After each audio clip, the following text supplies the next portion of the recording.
खुलुमबाय खुलुमबाय गिबियावनो बिथां दिपेन बर'खौ आं बरायनानै लाग्रोबाय खुलुमबाय गोजोन्थों बे समाव आङो दंफैयो बिथां दिपेन बर'नि टिउसन सेन्टाराव बे समावहाय जोङो सानैजों माखासे टपिक लानानै सावरायनो आवगायबोदों नोंथांमोना जोबजासिम जाहाथे खोनासङो दा आं नोंथांखौ गावनि इन्ट्रडक्सनखौ लानो एसे खोन्थाना होनो थाखाय आं खावलायनाय जाबाय गिबियावनो गासैबो बिथां मिथिंगा ब्रह्मनि भिवार्स आरो साबस्क्राइबार गासैबो नोंथांमोननिसिम आंनि खुलुमनाय आरो सिबिनायखौ जासिहरनाय थाबाय स' आंनि मुङा जादों दिपेन बर' आं दायो रौता सारियालिनिनो थागिबि नोंथांमोना ओरैनो न'खराव सोर दङ बुंनो थाङोब्ला जोंहा साब्रैल' जों दायो बेहाय आंनि आफा आइ आरो फंबाय सासे आरो आं जों साब्रैल' आरोना आङो बेखौबो मिथिनो लुबैयो जे नोंथाङा मा क्लासनिफ्राय मा क्लाससिम टिउसनखौ फोरोंनाय जायो आं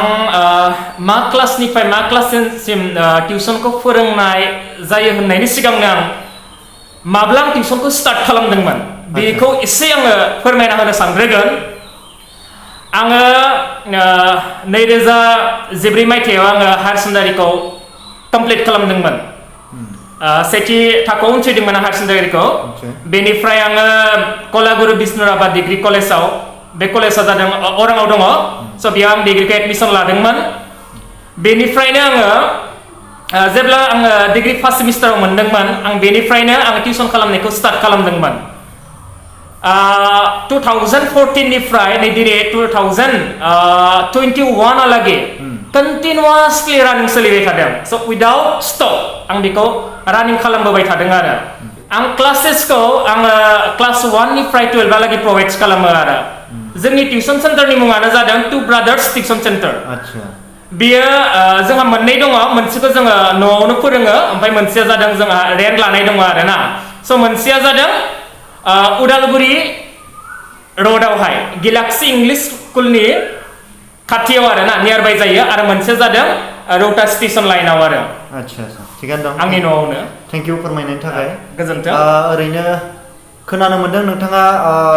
स्पकेन इंलिशबो फोरोङो दा बिनि सायाव मा बुंनो सानो नोंथाङा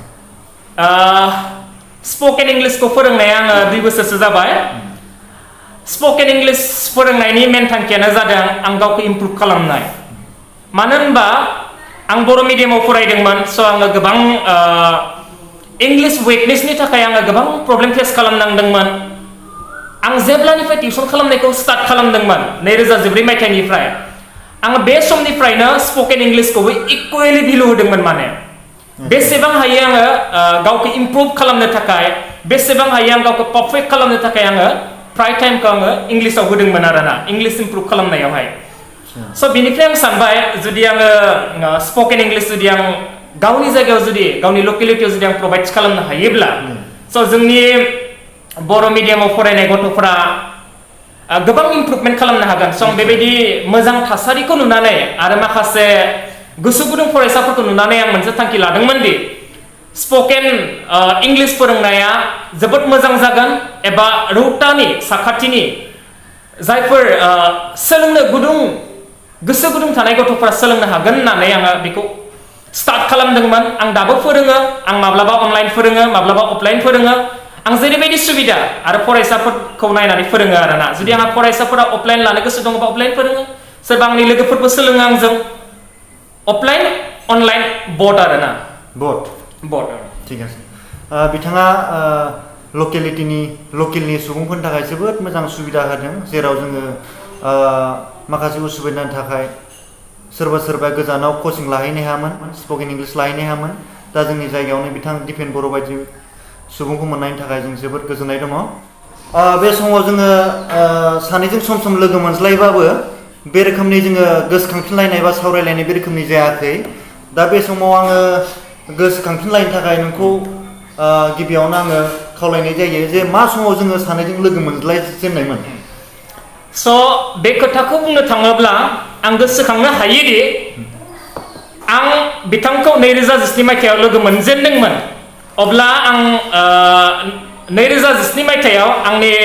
ग्रेजुएसन फाइनाल सेमिस्टार आनजादखौ होखांबायमोन आं अब्ला एसे फ्रि टाइम मोननायलाय अब्ला आङो बे जोंनि फरायसा आफादनि अफिसाव आङो गेजेर गेजेर थाङोमोन आरो अब्ला बिथाङा बे अफिसाव माने फरायसा आफादनि अफिसाव थायोमोन आरो बिथाङा समाज गोबाङैनो लोब्बा थानाय सुबुं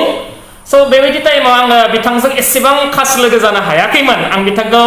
आदा आदा होननानै आं गाबज्रियोमोन स' बिथाङा बिराद मोजाङै आंखौ रेसपन्स खालामोमोन एसे गोसोखांफिननो नंगौ कारेक्ट बाथ्रा बिथाङा मोजां रेसपन्स खालामोमोन आरो फंबाय फंबाय होननानै बिथाङा जोंनि पेरेन्टसजों बिराद मोजां सिनाखिखा बिथाङा जोंनि पेरेन्टसखौ गोबां मोजाङै मिथिखायोमोन आरो जेब्ला आं इन्ट्रडाक्सन होदोंमोन जेब्ला बियो आंनि पेरेन्टसनि बागै सोंदोंमोन अब्ला जोङो मा होनगोन मोनसे क्ल'ज मोनसे फेमिलि मेम्बार बायदियाव फैदोंमोन आरो ना मेम्बारशिप बायदियाव थार बाथ्रा आरो बे आदा आदानिफ्राय लोगोआव सोमोन्दो बास्लायबोनाया जोंनि थाखाय गोबां मेहेर गोनां जाबोदों आरो दासिमहालागै नै दे 2017 निफ्राय 2021 मायथाइयालागै जों ओरैबायदि मोजां मोनसे क्ल'ज फ्रेन्डलि रिलेशनशिपआव दङ माने मोजां लोगोनि रिलेशनशिपआव दङ आरो ना बिदिनो जोङो सम सम मोनोब्ला मोजां मोजां खोथा रायज्लायो मोजां मोजां टपिक लानानै जों गावखौनो मा खालामो इमप्रेस खालामो बे समाव आङो मोनसे खोथाखौ गोसोखांबाय जे बिथां दिपेन बर' आरो बिथां न'खरनि गासै सुबुङानो आंखौ जोबोद सापर्ट खालामोन गोबां हेल्पफुल दा बिथांमोननि हेल्प खालामनायावनो आं मोनसे समाव रौता बायदियाव रुम रेन्टनि गोबां आंखाल जादोंमोन बिथांमोना आंनो रुम रेन्ट नागिरना होदों नैबे गेलेक्सि स्कुल खाथियावनो मोनसे समाव आंहा सोलिनो थाखाय गोबां जारला जादोंमोन मा मावगोन मा थागोन बे समाव बिथां दिपेन बर'आनो आंखौ इस्टाब्लिश खालामना होनाय बायदि जायो आं बिथांखौ गोबां थेंक इउ होनांगोन न'खरनि साफ्रोमखौबो आं थेंक इउ होनांगोन कारन आं स्टार्टिंआव आङो टिउसनजोंनो स्टार्ट खालामदोंमोन बे समाव आंखौ टिउसन लायो होननानै रावबो एसेबांबो मिथियामोन बै स्टार्टिं खालामनाय समाव बिथां दिपेन बर'आ आंनो माखासे स्टुडेन्टस साब्रै साबा स्टुडेन्टस आंनो जगार खालामनानै आंनो होदोंमोन आङो आंनि रुमावनो आङो टिउसनखौ फोरोंदोंमोन लोगोसे माखासे न' थांनानै आङो टिउसन फोरोंनायखौ स्टार्ट खालामदोंमोन दा बेनि थाखाय आङो फिन खनसेबाव रोजा रोजा थेंक इउ दिपेन गोजोन्थों स' आं जोबोद गोजोननाय मोनदों आरो आं दिनै प्राउड फिल खालामदों गावखौनो जेनेबा जों गोबां समाव जोङो सोरबा सासे सुबुङा मदद होयोब्ला बै सासे सुबुङा गोजौ लेभेलाव एबा गोजौ थाखोआव मोनहैनायनि उनाव मदद खालामग्रा सुबुंखौ माब्लाबा बै मदद मोनगिरि सुबुङा बावलाङो खिन्थु नै बिथां मिथिंगा ब्रह्म लोगोआ दिनै आंखौ गोसोखांदों नोंदि आंखौ स्टाब्लिशमेन्ट खालामनायाव बेसेबां आंखौ मदद खालामदोंमोन बिथाङा आंखौ बारे बार बुंबाय थायो लोगो मोनबानो बुङो स' आंबो गोजोननाय मोनो गेजेर गेजेर मानो होनबा आङो दि आं बेबायदि एसेबां मोजां मानसिखौ आं मदद खालामफ्लांदोंमोन दिनैसिम बियो आंनो फिडबेकखौ होयो आं जुदि बिथांखौ हेफाजाब खालामामोनब्ला बा जोंनि फेमिलिया एसे हेफाजाब होआमोनब्ला बिथाङाबो एसे खस्थ' जामारगौमोन बै टाइमावहाय निस्सय खस्थ' जागौमोन निस्सय स' बेबायदिनो जोङो मदद खालामनाया जोंनि फाला बदल दिनै बै समाव मिथिंगाखौ आङो हेफाजाब खालामदोंमोन बिथाङा आंखौ दायो गेजेर गेजेर हेफाजाब खालामो बिथांनि फेमिलिफोरा जोबोद मोजां स' बेबायदिनो जों गावजों गाव मददखौ खालामलायनांगौ आरोना बे जोंनि मोनसे आब्रुथि गोनां आरो बेखौ जोङो साफ्रोमबो सुबुङा जुदि बेबायदि मददखौ जुदि जोंनि समाजाव खालामलायनो हायोब्ला जोंनि समाजाव खौसेथिया बारायगोन आरो थांना थानायाव खौसेथिखौ जों बारायहोनो हागोन होननानै आं सानो आरोना निस्सय कारेक्ट सावरायनाया जोंनिया सोलिबाय थागोन जों साहाबो लोंनि साहा लोंनायजों लोगोसे जों सावरायनायखौ लांफाबाय थागोन लोंदो नोंथां गोजोन्थों बिथां दिपेन बर' आरो बिथांनि फेमिलिखौ आं माब्लाबा बावनो हानाय नङा आं अरायसम थेंक्स होयो होबायबो थागोन गोजोन्थों नोंथां स' बिथाङा बे टिउसन स्टुडेन्टसनिफ्रायनो बिथाङा मा खालामदोंमोन स' गावखौ सासे जाफुंसार बिजनेसमेन जानो थाखाय बिथाङा सिमां नुदोंमोन आरो दायो बिथाङा जोंनि रौतानिफ्राय सासे जाखांफुनाय बिजनेसमेन बिथाङा बायदि रोखोमनि जेरै पान कार्ड ड्राइभिं लाइसेन्स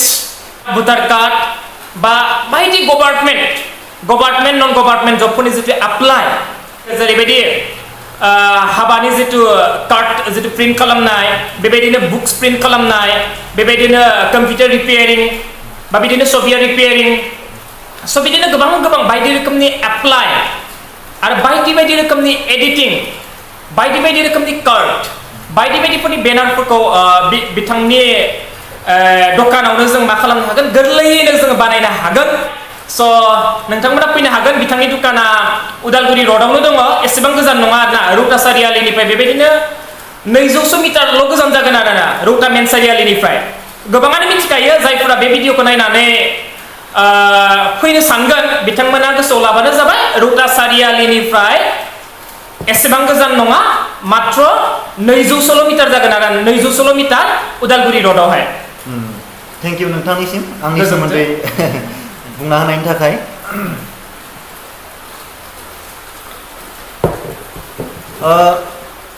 आंहा टिउसन फोरोंनायजों लोगोसे मोनसे सिमां दंमोन जे बिजनेस मावनो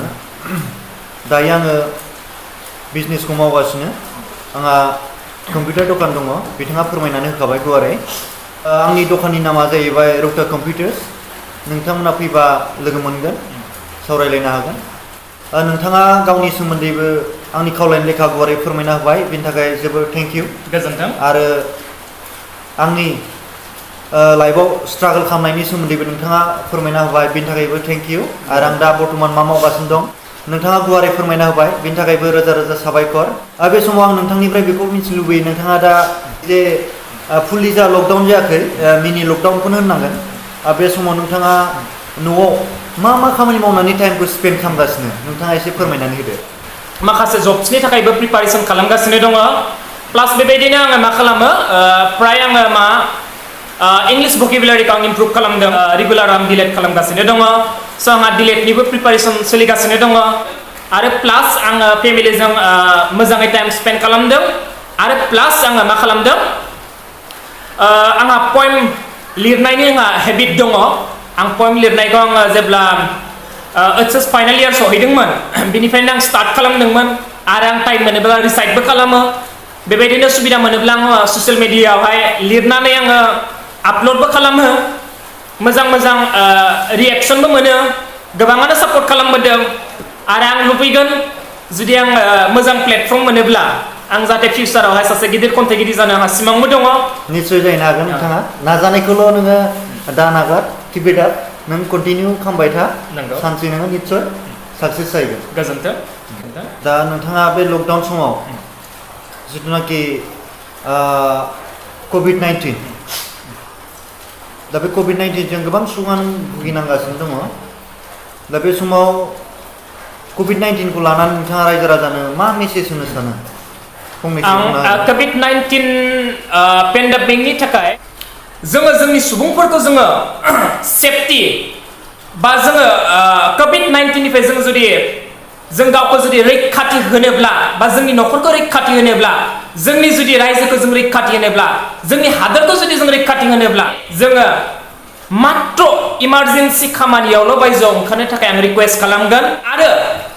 जेरावनो थाङा नोंथाङा जिथु ससियेल डिस्टेन्सखौ जों मानिगोन आं फोथायो आं आसा खालामगोन जोंनि हादरनि जिथु इडुकेसननि रेट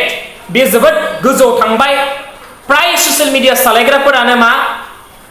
हाइलि क्वालिफाइड बा क्वालिफाइड जानाय गोजाखा स' बेखायनो आङो नोंथांमोना नोंथांमोननि गार्जेन्स बा नोंथांमोननि फेमिलिनि सोद्रोमाफोरखौ नोंथांमोना बुजाय कि आरो बे जोंनि थाखाय मोनसे रेसपन्सिबिलिटि सासे सुबुङा गोरों जानायनि उनाव गावनि न'खरनि रोङै सोद्रोमाफोरखौ जों बुजायनो हानाया जोंनि मोनसे रेसपन्सिबिलिटि बेजों लोगोसे आं बेखौ खावलायनो लुबैगोन जों जेब्लानोखि जों अपेन प्लेसेसआव फैगोन जिथु मास्क कम्पालसरि इउज खालामनाया जोंनि थाखाय गोबाङैनो गोनांथार होनना आं साननानै लायो मानि थाखाय होनोब्ला जिथु कभिड-19 भाइरासआ जोंहा मा ब्लाडजोंसो ट्रान्समिट जायो स' जोङो मा दासिमबो जोंनि नर्थ इस्ट इन्डियानि जिथु कभिडनि जिथु रेट बियो एसेबां गोजौ गैथ'वा स' बेबायदि थासारियाव जोङो गुबुन हादोर जेरैबायदि दिल्ली बा मुम्बाइ बा गुबुन स्टेटफोर बायदि गुबुन फिसा फिसा रायजोफोरजों कम्पेयार खालामोब्ला जोंनि नर्थ इस्टार्न स्टेटफोरा दासिमबो सेफटियाव दङ स' जों दायो जों प्रिभेन्सन खालामनो हायोब्ला बे जोंनि थाखाय ओरैबायदि मोजां जागोन मानो होनब्ला जों एसेबां एफेक्ट जानाय नङा स' बेखायनो आं बेखौनो खावलायनो लुबैगोन कि नोंथांमोना गावनि सेफटिनि थाखाय स' न'आवनो था नाङै खामानिफोराव नोंथांमोना ओंखारलाबायनो नाङा स' आरो फेमिलिखौ सेफ खालामनो थाखाय नोंथांमोना गोरों जानानै स नांगौ बायदि सरकारा गाइडलाइन्स होनायफोरखौ नोंथांमोना मानिनांगोन स बे आंनि थाखाय मेसेज आंनिफ्राय नोंथांमोननिसिम मेसेज आरो ना थेंक इउ गोजोन्थों रायजो राजा बयनिसिमबो मोजां मेसेज होनायनि थाखाय बे समाव सानैजों फ्रेन्डलि सावरायनायाव बाहागो लानो थाखाय रोजा रोजा साबायखर सावरायनायखौ एसेयाव दोनथ'सिगोन आरो आंनि साफ्रोमबो इउटिउबनि नायगिरि नोंथांमोनखौबो रोजा रोजा साबायखर नायनायनि थाखाय आसा खालामो नोंथांमोना आंनि इउटिउब चेनेलखौ साबस्क्राइब खालामना होगोन लाइक्स खालामगोन शेयार खालामगोन आरो बेबायदिनो आङो गुबुन सुबुंफोरजोंबो सावरायनाय लाबावगोन बेखायनो नोंथांमोना आंनि भिडिअखौ जाहाथे फार्स्ट मोनजेनो बिनि थाखाय नोंथांमोना साबस्क्राइब खालामनो हागोन बेखौ आसा खालामना थाबाय सावरायनाया बेखिनियानोसै गोजोन्थों